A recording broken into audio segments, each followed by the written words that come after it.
Hey, how are you? Welcome in. I'm Elizabeth. We're here to talk about what childhood wound is ready to be healed. It's that time. We have to talk about it again. Kind of rears its ugly head every now and then. So I hope this helps. Here, together, Past Life Oracle deck and the Alchemy Oracle deck. This is going to tell us that kind of energy that we tend to fall back on or feel, hold us back, that we need to let go. And this, I hope, will give us added information and clarification and even additional healing information. So let's get into it. Thank you for being here. Okay, group one. Here we have this beautiful card of the artist and the stars and inspiration. And the energy that comes with this is so beautiful. You see the beauty in everything. Many of you, obviously, because you're here, are light workers. You are somebody who brings a lot of positive energy into your world and everyone else, so much hope. But the childhood stuff goes back to something that may have left you feeling like you can't shine your light, feeling like you struggle with being in the spotlight, just so charismatic, but you just are the type of person, for example, that wouldn't want to be on camera in social media, for example. So those are things that you can acknowledge and work through, because you really are such an optimist and a very prayerful person, I must say, too. And this is just letting that artistic side of you, at the core of you, actually let it come out. And maybe you have very little time for that sort of artistic outlet, but do look for it. And you'll find it in so many new possible ways, many opportunities I see with this combination. It's just important not to let things overwhelm you, and just keep reaching for the stars. What's really cool about this is about shining your light. So don't be afraid to shine your light. That's really interesting. And I'd love to know where you would like to shine your light. Are you involved in music, art, writing, the creative arts, or just so many things, dance, oh my gosh, sports, all the things. Let me know. So many things. I get inspired by you guys. So that would be great to know. All right, let's look at two. Wow, these cards are deep. I hope you understand. So this is about, it's called the Streetwalker.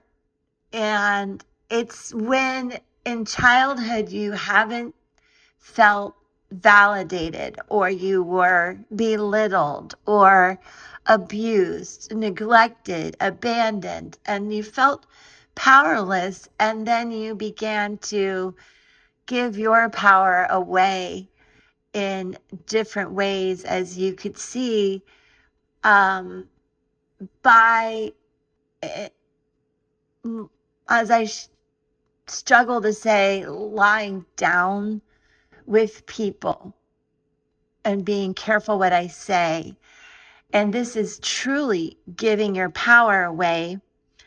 But here, I think you have come to terms with all of that, and you have learned those lessons. and you've completed those lessons. And, I'm sure there were a lot of good times and wisdom that came with those situations, but also a lot of trouble and feeling less than in many ways. But what's here is the fact that now you've embraced all of it and let it go, and you are representing wholeness.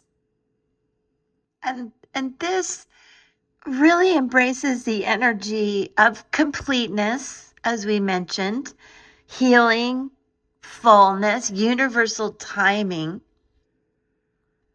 It also is about getting that confidence, keeping your boundaries, and trust in the universe and being open to all the new possibilities. But you now have boundaries about it, and you really have wisdom from the wounds that come with this. Let's go on to group 3. Fascinating. Fascinating. All right, 3.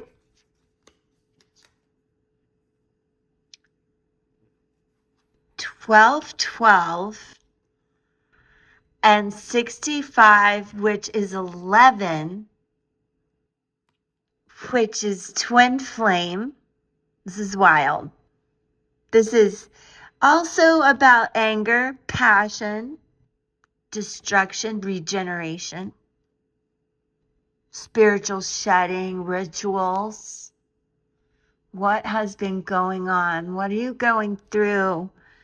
And what is this transformation? How are you coming out the other side? If this goes that far back to a twin flame, a childhood twin flame, those are just probably your first loves, our first heartbreaks. A lot of wisdom with that. And sometimes a lot of hurt and anger. So it's important to let go of that and move from 11:11 to 12:12, which is forging a new path. It's about alignment and one step at a time, more universal flow, and being with people that support that energy. This is about planting seeds and growth, change and adjustment to this change. And I think it just speaks for itself. And I would love to know, because these are very interesting oracle cards, the feelings, the intuition, the inspiration that these cards give you, as you can easily interpret them as well and for yourself. And I would love to see you in the comments about it. But do like, subscribe. And before you go, let me mention the angel number today is 331. And it's about solidifying what you're asking for with the angels. Put in your request. Your prayers are being heard. But your angels want you to streamline them, organize exactly what you want, and reflect on the best ways to ask for it. In a journal, form a complete request that succinctly asks for what you want in life. Fascinating. I love you guys. I hope this helps. I am so grateful for your support and being here. So much love. Mwah. Peace.